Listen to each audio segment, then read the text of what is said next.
La Comisión Europea, presidida por Ursula von der Leyen, presentará este jueves un programa de recuperación de la Unión que aspira a movilizar alrededor de 1,6 billones de euros para combatir el impacto económico de la COVID-19. Bruselas confía en que la cumbre europea por videoconferencia de este jueves dé luz verde a la propuesta, lo que permitiría, según fuentes comunitarias, inyectar los primeros fondos antes de fin de año. Pero el choque entre norte y sur, con Países Bajos e Italia en las posiciones más extremas, augura una dura batalla.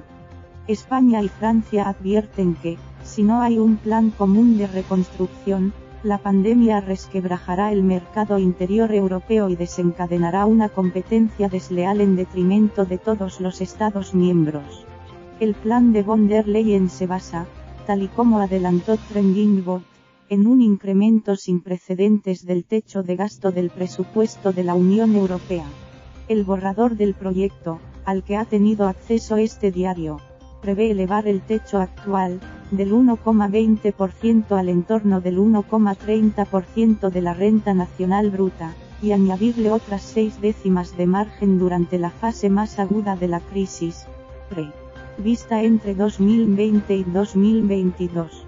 La cifra final, todavía por concretar, rondaría el 1,9%, prácticamente el doble del gasto final del presupuesto actual, en torno al 0,97% de la RNB. El plan alcanza la envergadura propuesta por España, que aspiraba a 1,5 billones, pero no contempla la emisión de deuda perpetua, sino a largo plazo, y prevé que parte de las ayudas sean reembolsables. La cumbre arranca con señales de acercamiento de posiciones entre Alemania, por el lado de los países del norte, y de Francia y España, entre los partidarios de un gran fondo de reconstrucción.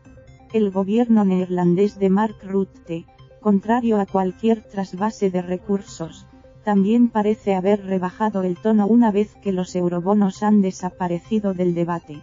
Y el primer ministro italiano, Giuseppe Conte, que había convertido los eurobonos en su objetivo irrenunciable, parece ya resignarse a otras fórmulas de solidaridad que puedan facilitar el consenso. Aún así, fuentes comunitarias reconocen que todavía queda trecho para el acuerdo y que los términos finales del futuro fondo podrían tardar meses en cerrarse. Pero si la cumbre de este jueves da el visto bueno preliminar, la comisión de von der Leyen podría acelerar los trabajos. Y no se descarta que los primeros recursos del ingente plan puedan llegar a los países más afectados este mismo año y desembolsarse de forma acelerada en 2021 y 2022.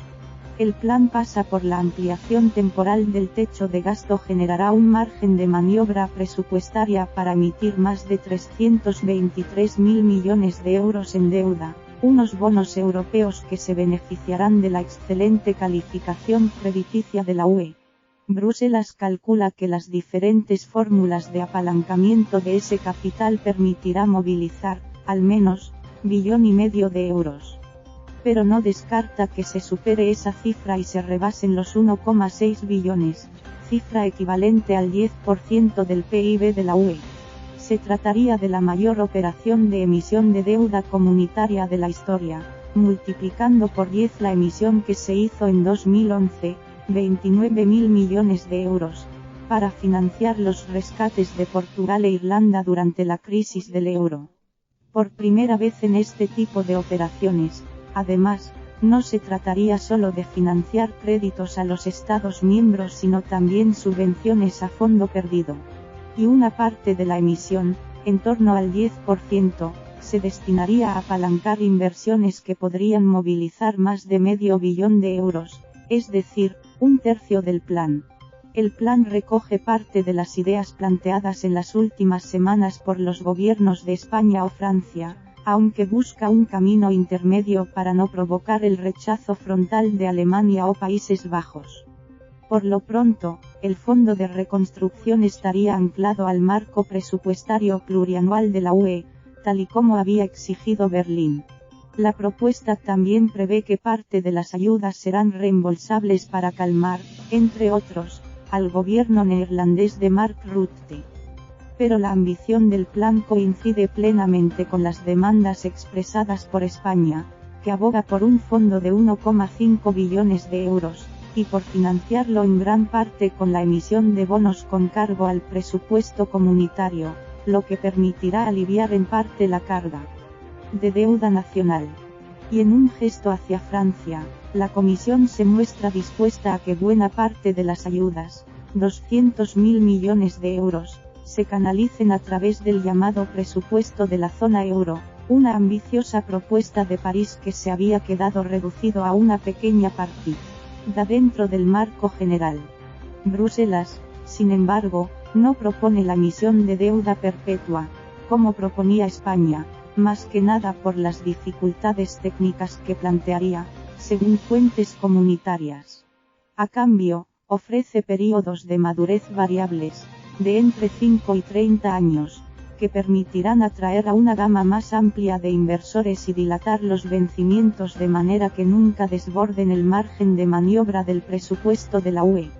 Fuentes comunitarias indican que la elevación del techo de gasto permitiría hacer frente de vencimientos de hasta 80.000 millones de euros al año, pero la intención de la Comisión es mantenerse muy por debajo de ese margen para no correr ningún riesgo de derrape presupuestario. El apalancamiento de los recursos también puede calmar a la Haya, favorable a fórmulas como la utilizada durante el llamado Plan Juncker, que a partir de 15.200 millones del presupuesto de la UE y 47.000 millones en avala puede movilizar 650.000 millones de inversión entre 2014 y 2020.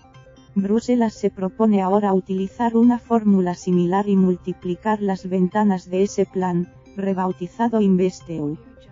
Las dos grandes novedades serían una partida destinada a facilitar la recapitalización con dinero público de empresas en dificultades, que podría movilizar hasta 300.000 millones de euros. La Comisión cree que ese canal evitará distorsiones de competencia entre los países con margen presupuestario, como Alemania o Francia, que ya han anunciado su intención de rescatar a las grandes empresas si hace falta, y los del sur, con escasas posibilidades para acudir en socorro de sus compañías estratégicas. La segunda partida novedosa financiará inversiones, con un potencial estimado de otros 200.000 millones de euros, se destinará a los sectores considerados imprescindibles para garantizar la autonomía estratégica de la Unión.